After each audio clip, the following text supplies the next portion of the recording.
Hello there and welcome back to my channel. I make several videos a week all about cruelty-free beauty, so if that sounds like something you'd be interested in, I hope you'll please consider subscribing. Now today I will be trying Pacifica Beauty for the very first time. I have seen people talk about this brand. I know I've heard some good things about some of their products. I think one being a mascara, and I believe their eyeshadow palettes as well. Well, recently my mom was in TJ Maxx doing some shopping and she come across these two products right here, and she so kindly picked them up for me to test for my channel. So those are the Pacifica Stellar Gaze eyeshadow palette. I mean, these are such beautiful tones, and the split pans are so interesting. Like, I don't own any palette that has these split pans in them, so I thought that was pretty neat. But now for me, I did swatch a couple of these split pan eyeshadows, and I think that honestly they're better just swirled together and make one. I just really didn't see that much of a difference when trying to swatch them individually. Maybe it was just the shades. Like, I did just swatch like this one and this one. I don't remember. I didn't swatch this one. I want to say I did swatch the green one. Yeah, I did swatch the green one. But I couldn't wait to test this palette out. I just think the color scheme is very pretty. This palette is pretty different from a lot of the palettes I own, so I think it definitely adds something to my collection. And the other thing is the Lighten Radiance powders. Just kind of like a cute little face palette for you. With there's two highlighter shades, a bronzer, and a blush in this palette, so I will be testing that out as well in this video. And unrelated to Pacifica, I did want to bring these up just right quick before we get into the Pacifica stuff. I did get these two new products from e.l.f., and I know I had already said I was not going to be bringing in any new products right now, but I was dying to test out both of these.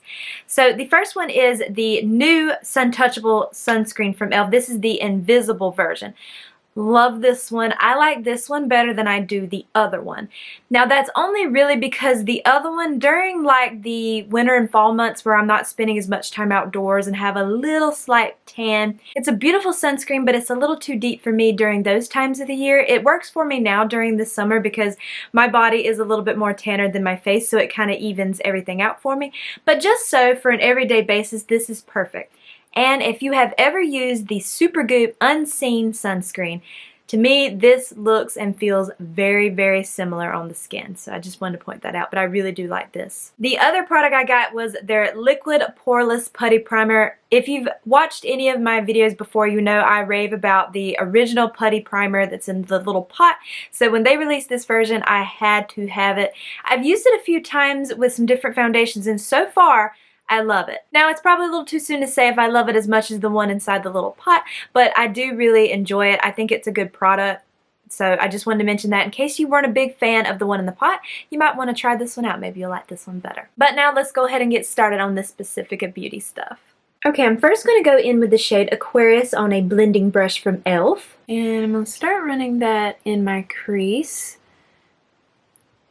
Okay, this looks like a pastel, so I'm probably going to have to pack that shade in first, just like this, and then go around and blend the edges afterwards. Or you could always use like a white base, like a white eyeshadow primer or a white concealer. I don't have either of those, so I'm just going to have to do this and just keep building it up till I get it to where I want it. On that same brush, I'm going to dip into the shade Pegasus, and I'm going to take that shade lightly around this blue to help blend that blue shade out.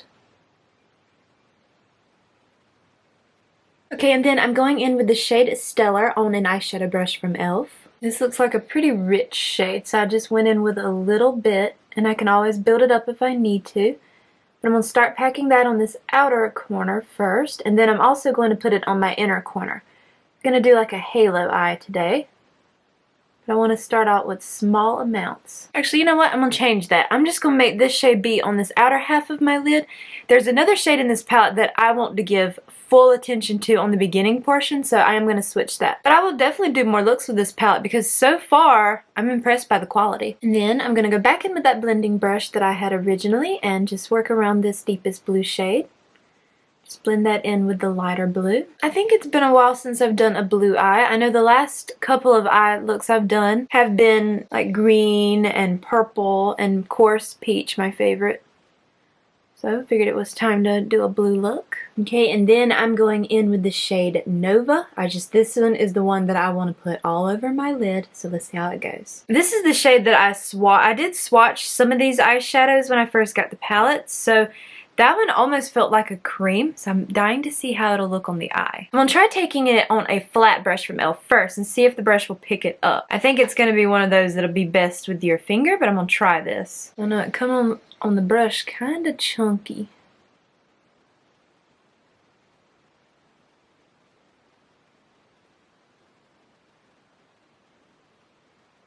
But it works. Look at that shade. Oh my gosh.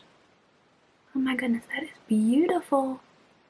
It kind of come off a little chunky in the pan, but it looks beautiful on the eye. Okay, that is beautiful. That is beautiful. I'm just going to kind of tap my finger in the middle here to kind of blend that shimmer shade with that deep blue shade. The next thing I have from Pacifica is, of course, a face palette. So I'm going to quickly do my other eye and my foundation, concealer, powder, and all that, and come back into that palette. Everything that I'm using will be listed and linked for you below. They're not affiliate links, they're just linked for your convenience. Okay, I'm going back in with that Aquarius shade. And I'm going to start running that on this lower lash line. I have to tap it in a little bit more. Okay, and then I'm going to take a little bit of the shade of Moonbeam. And I'm going to pop that on this inner corner. Okay, and here are the eyes all done.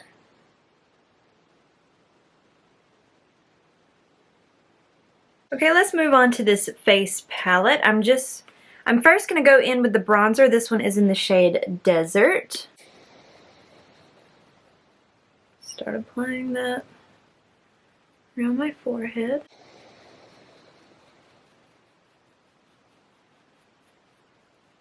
It describes it as being a matte bronzer, so if you like matte bronzers, you'll probably really like it. It's going on pretty smoothly. Okay, and then I'm going to go in with the shade Glimmer. I'm going to take that on a highlighting brush from e.l.f.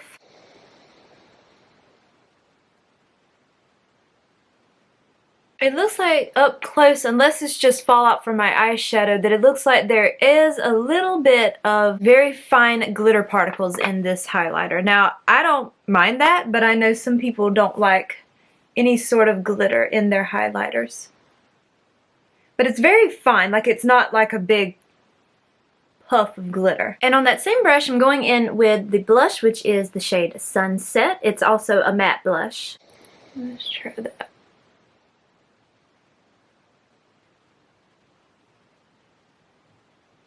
Well, that's a pretty shade, but when I'm looking up close, I don't know if it's maybe what I'm wearing underneath, because I am wearing a skin tint from Revolution, and I don't know if it's not mixing well with that. It looks very textured, like both the blush and the highlighter. Like from far off, it looks beautiful. It looks fine, but up close, it's looking kind of textured. Let me do this side, and then I'm going to come in closer to the camera, and I'm going to turn down my lights a little bit. I'm going to see if you can see it.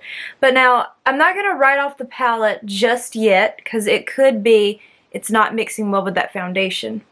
Because I did not set that tint, that skin tint, because it's kind of, I use my fingers to apply that tint, and that kind of makes it more, I don't want to say matte, but more of like a natural finish. And maybe I should have set it first, but then I don't know, because it already looks kind of heavy. I don't know if you'll be able to see that or not, how that's kind of looking right there. I'm hoping you can see it. It's like right in there. It's very textured. Well, there you have the finished and final look with this palette. So just some quick and final thoughts. The eyeshadow palette, the Stellar Gaze eyeshadow palette, I really like this so far. I think the eye look that I did today is very pretty. These were very easy to work with.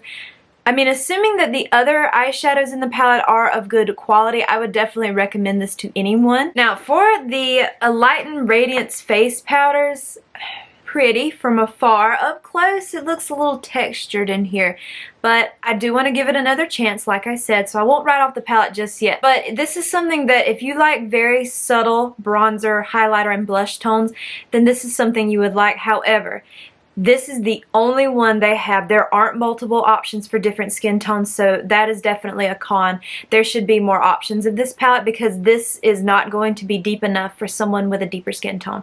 So that's really sad to see. If you're going to release face palettes, it would be nice to see multiple options for everyone. I don't know. I want to use it again, but I'm kind of really not as excited about this. It's just kind of meh. So right now at this second, I wouldn't really recommend this to anybody unless it's just something you wanted. Like if you could find it at TJ Maxx at a discount, it might be worth it to you. And I am going to try it again on a different foundation and see how it wears over a different one. But I'm really impressed with this one so far. But thank you so very much for watching. I hope that this was helpful to anyone. If you've been looking at these two palettes, I hope that this was kind of a helpful review for you. And I hope to see you in my next video. Bye!